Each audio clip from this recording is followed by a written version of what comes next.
Bismillahirrahmanirrahim. Assalamualaikum warahmatullahi wabarakatuh.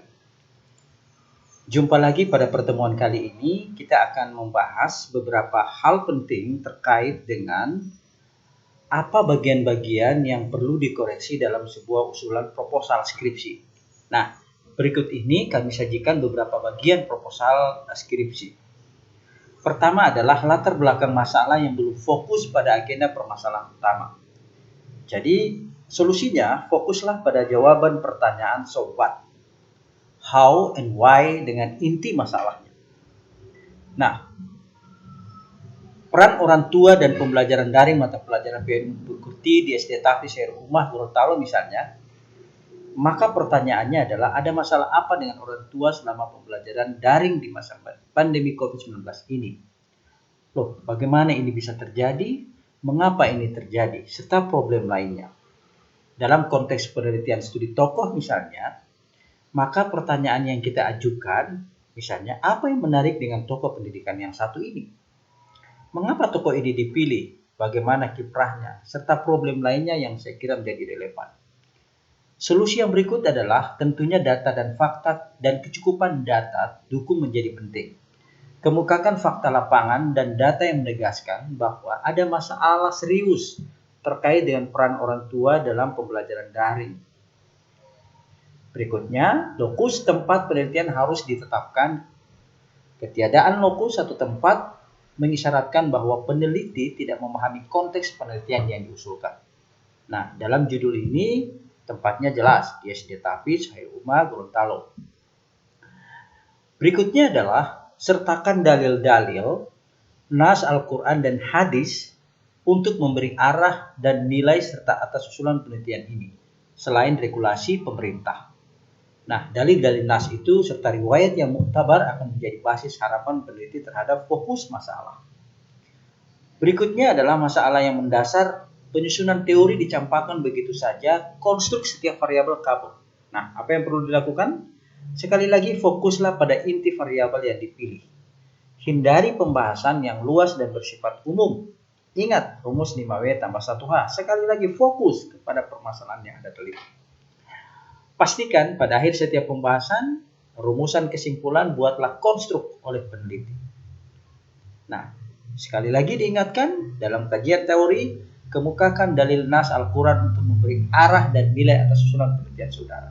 Nah, di bagian berikutnya, kajian penelitian yang relevan perlu dinarasikan dan dibuatkan dalam tabel sebagai sebuah kesimpulan. Nah, apa yang perlu dilakukan? Sekali lagi, fokuslah pada penelusuran hasil-hasil penelitian yang sesuai dengan permasalahan judul penelitian saudara. Nah, jika Anda tidak menemukan hasil penelitian yang spesifik atau persis sama dengan judul penelitian, maka carilah yang mempunyai kemiripan dekat dengan permasalahan penelitian yang diajukan. Misalnya, mencari referensi soal peran orang tua dapat menggunakan kata kunci yang sama, misalnya kemitraan pendidikan atau parenting atau lainnya. Anda bisa menemukan solusinya. Pengutipan kajian penelitian harus menyertakan siapa, kapan, di mana, metode, dan hasil penelitiannya. Lalu apa perbedaan dan persamaannya? Nah, ini ada contoh. Informasinya cukup lengkap, ya. Apa itu perbedaan persamaannya, kapan dilakukan, tahun berapa, hasilnya apa, lalu perbedaan dan persamaannya apa. Jangan lupa kita buat tabel informasi yang lengkap. Nomor, nama, judul, metodenya apa, persamaan dengan penelitian Anda apa, perbedaannya apa. Nah, ini dalil-dalil Al-Quran yang kita sertakan dalam kajian teori dan sebuah harapan. Peneliti gagal mengkonstruksi gagasan penelitian melalui kerangka berpikir. Kadang kita susah membuat kerangka berpikir. Mengapa? Nah, ini solusinya. Fokuslah pada inti permasalahan yang diajukan. Sekali lagi, fokus pada inti permasalahan. Perhatikan teori-teori dan hasil konstruksi setiap variabel. Baca telaah hasil-hasil penelitian yang relevan, cermati metodologinya. Ini seperti kajian tokoh, ini kajian teorinya. Kemudian ada konstruk pada bagian di bawahnya. Berdasarkan yang sudah di atas, dapat disimpulkan bahwa tokoh pendidikan agama Islam adalah, dan seterusnya. Ini yang dilakukan setiap pembahasan kajian teori pada setiap variabel. Nah, berikutnya, ini susunlah keterkaitan antara rumusan masalah di bab 1, acuan teori di bab 2, dan metodologi pada bab 3. Tulislah dalam rangkaian narasi argumentasi yang utuh dan mempunyai keterkaitan kuat antar komponennya. Gambarkanlah melalui diagram atau gambar yang logis dan menarik. Lebih menarik jika kita menggunakan program mind map yang sejenisnya yang semuanya kita bisa upload di komputer, di internet secara gratis.